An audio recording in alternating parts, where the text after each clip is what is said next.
अस्सलाम वालेकुम, this is Adnan Qamar Siddiqui, course coordinator ECAT MCAT झाजाओ। छोटा सा तारुफ है और इसमें बहुत कुछ सीखा। ये तारुफ जब तक मेरा बना तो अल्हम्दुलिल्लाह ये 23rd सेशन होगा ई-कैट एम-कैट प्रोग्राम का, जिसमें बच्चों की काउंसलिंग भी की और बच्चों को पढ़ाया भी, और अल्हम्दुलिल्लाह बच्चे जो हैं वो अपने डिज़ायर यूनिवर्सिटी तक पहुँचे भी। अब जो 23rd का सेशन है, इसमें किन बातों की एहतियात है और पिछले जिन सालों से मैंने बहुत सारा तजर्बा हासिल किया, तो उससे आप लोगों को क्या फ़ायदा हो सकता है। तो सबसे इम्पॉर्टेंट बात तो जो सामने आई है वो है प्लानिंग की। वो तमाम स्टूडेंट्स जो अपनी अच्छी प्लानिंग करते हैं वो अपनी डिज़ायर यूनिवर्सिटी में बआसानी एडमिशन भी ले लेते हैं और फिर डिज़ायर प्रोग्राम में डिज़ायर फील्ड के अंदर इंजीनियरिंग करके एक अच्छा करियर डेवलप कर लेते हैं अपने इंटरेस्ट के मुताबिक। दो चीज़ें आपकी बड़ी अहम है, आपका इंटरेस्ट होना चाहिए कि आप किस प्रोग्राम में जाना चाह रहे हैं, और वो प्रोग्राम आपसे बाआसानी हो भी जाना चाहिए। जब इंटरेस्ट होता है तो बाआसानी हो भी जाता है, आप किसी मुश्किल में ना फंसें।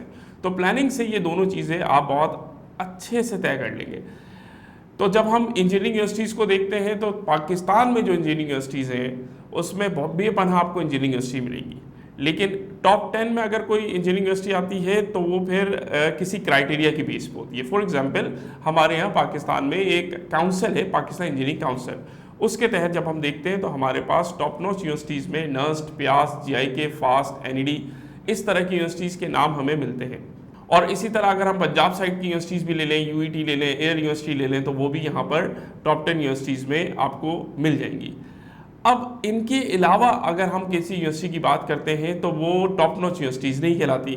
तो बेहतर यही होता है कि अगर आप लोग ये चाह रहे हैं, हमारे तमाम इंटर और A-levels के स्टूडेंट, कि हम पाकिस्तान में रह के इंजीनियरिंग करें, तो बेटा एटलीस्ट आपका ये ख्याल या ये ख्वाब तो होना चाहिए कि पाकिस्तान की टॉप नॉच यूनिवर्सिटी से करें, कोई XYZ यूनिवर्सिटी में आप एडमिशन ना लें। ये मेरी तरफ से रिकमेंडेशन भी है और आप लोग की प्लानिंग का हिस्सा भी होना चाहिए। अब इसकी बेहतरीन तैयारी कैसे हो कि हम किस तरह से इसमें एडमिशन ले सकें, क्योंकि यहाँ कंपटीशन बहुत टफ होता है। फॉर एग्जांपल अगर नस्ट की बात करें तो पाकिस्तान में जब नस्ट में एडमिशन लेना होता है तो तकरीबन 2 लाख कैंडिडेट्स होते हैं जो टेस्ट में अपेयर होते हैं पूरे पाकिस्तान से। अब एडमिशन किसको मिलेगा भाई, जो सीट्स की अवेलेबिलिटी होगी उसके मुताबिक मिलेगा। नस्ट के अब हमारे पास कोई 6 कैंपसेस हो गए और इसके अंदर अगर सीट्स की तादाद देखें तो अराउंड 3000 सीट्स हैं जो कि नस्ट में अब सीट्स की कैपेसिटी है।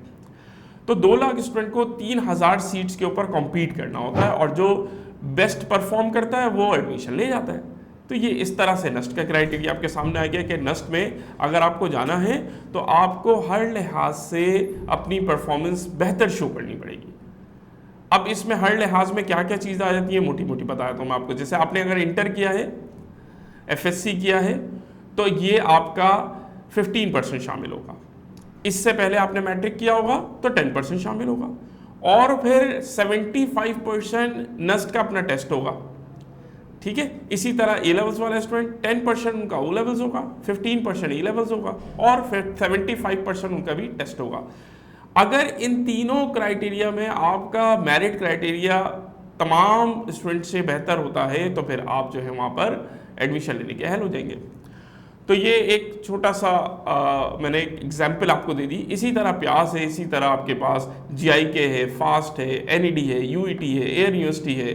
तो ये तमाम वो यूनिवर्सिटीज़ हैं जहाँ पर आपको एडमिशन लेने के लिए कंपटीशन से गुजरना होगा, और कंपटीशन के बाद एक मेरिट क्राइटेरिया होता है। उस मेरिट क्राइटेरिया में आपका FSC, आपका मैट्रिक और आपका A-levels जो भी आपने अभी तक कर लिया है। कुछ बच्चे हैं जो हमारे कैम्ब्रिज बोर्ड से O-levels A-levels करते हैं, और कुछ बच्चे हमारे मैट्रिक बोर्ड से मैट्रिक और फिर इंटर बोर्ड से इंटर करते हैं।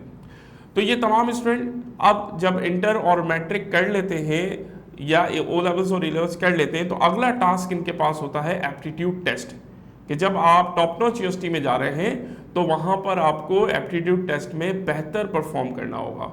तो उस बेहतर परफॉर्म करने के लिए बेहतरीन रास्ता तो ये होता है कि आप अपने इंटर के साथ या A-levels के साथ कुछ कुछ प्रिपरेशन करते रहें। लेकिन अगर अभी भी किसी ने नहीं किया तो भी वो नाउमीद ना हो। और अब यहाँ पर हम 18th में से A-levels के और इंशाल्लाह जून के फर्स्ट वीक से इंटर के crash batches for E CAT start करने जा रहे हैं, जिसमें हम तमाम टॉप नॉच यूनिवर्सिटीज़ की आपको प्रिपरेशन कराएंगे इंशाल्लाह। कुछ यूनिवर्सिटी की डेट अनाउंस हो चुकी है, कुछ की डेट अनाउंस हो रही है, रजिस्ट्रेशन प्रोसेस कुछ के अनाउंस हो चुके हैं, कुछ के अभी होने बाकी हैं। इन तमाम की अपडेट्स आपको इंशाल्लाह वक्त के साथ साथ हमारे IB ग्रेड्स के फेसबुक पेज पे, हमारे छाजाओं के पेजेस पे इंशाल्लाह आपको मिल जाएगी। आपके इस वक्त जो जिम्मेदारी है वो क्या है? वो आपकी जिम्मेदारी है कोर्स का वक्त पे कंप्लीट करना, क्योंकि टाइम कम है। जब टाइम कम होता है तो आपने अपनी प्लानिंग को और ज़्यादा मजबूत करना होता है। मतलब जितना आप होमवर्क कर लेंगे ना, उतना ही ज़्यादा आपका रिजल्ट बेहतर हो जाएगा। तो इसी तरीके से जब आप प्लान अच्छा कर लेंगे तो आपको कोर्स करने में आसानी होगी। तो अभी से आप इसकी प्लानिंग फ़ौरन करें और इसको तय करें कि अब आपने इंटर के एग्ज़ाम्स के अगले दिन से आपने एप्टीट्यूड को स्टार्ट लेना है। एक दिन भी ज़ाया करना आपके लिए मुश्किल हो जाएगा, क्योंकि पहले ही आपने डिले किया इसको। इसी तरह ए लेवल्स वाला स्टूडेंट 18 मई को, 21 मई को इस तरह से फ्री हो रहा है। तो जब वो फ्री हो रहा है तो उसने अगले ही दिन से अपने नस्ट की, अपने JIK की, अपने फास्ट की, NED की, UET की, एयर यूनिवर्सिटी की तैयारी स्टार्ट करनी है, ताकि वो वक्त पे कोर्स कंप्लीट करे। सबसे जल्दी जो टेस्ट होता है, टेस्ट की जो डेडलाइन है, मैं थोड़ा सा आपको कंक्लूड करके बता देता हूँ कि फर्स्ट वीक ऑफ जुलाई आपके टेस्ट की डेडलाइंस होती हैं। फिर उसके बाद फर्स्ट वीक में, सेकंड वीक में, थर्ड वीक में ऑलमोस्ट सारे टेस्ट आपके टॉप नॉच यूनिवर्सिटीज़ के हो जाते हैं। इस दफ़ा राउंड 1 NED भी फर्स्ट वीक ऑफ जुलाई में अनाउंस्ड हो चुका है। 8 जुलाई उसकी डेट आ गई है। ठीक है, तो वो तमाम स्टूडेंट जो कि इस वक्त तक अभी अपनी एंट्री टेस्ट की प्रिपरेशन, एप्टीट्यूड टेस्ट की प्रिपरेशन स्टार्ट नहीं कर चुके हैं, उनके लिए ये एक अनाउंसमेंट है कि वो अब अपनी टेस्ट की तैयारी फौरी तौर पर स्टार्ट करें।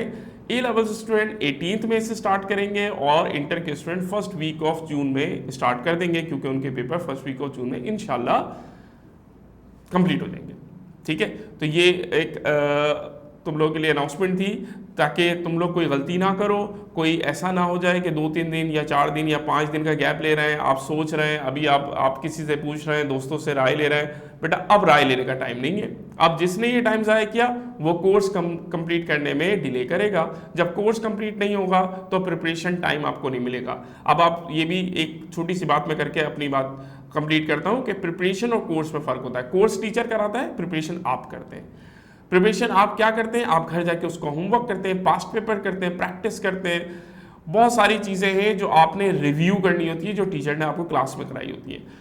तो अगर वो रिव्यू नहीं होता, वो रिवीजन अच्छा नहीं होता, तो फिर प्रिपरेशन नहीं होती, कोर्स कंप्लीट हो जाता है। तो इसलिए अपनी एक एक मिनट को आप जो है ना कीमती समझें, और एग्ज़ाम के फ़ौरन बाद आप इसकी जो है ना प्लानिंग कर लें कि एग्ज़ाम के फ़ौरन बाद आपने अपने एप्टीट्यूड की क्लासेस स्टार्ट करनी है।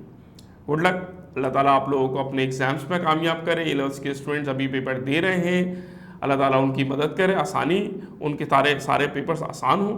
और इंटर के स्टूडेंट का पेपर इंशाल्लाह 22 मई से अनाउंस्ड है, और उम्मीद करते हैं कि वो अपनी डेट पर अनाउंस अपनी डेट पर हो जाएंगे पेपर। तो उनके लिए भी बहुत सारी दुआएं कि अल्लाह ताला उनके लिए भी आसानी करे। इंशाल्लाह मिलते हैं आप लोगों से एग्ज़ाम्स के बाद। जज़ाकल्लाह खैर। अस्सलामु अलैकुम।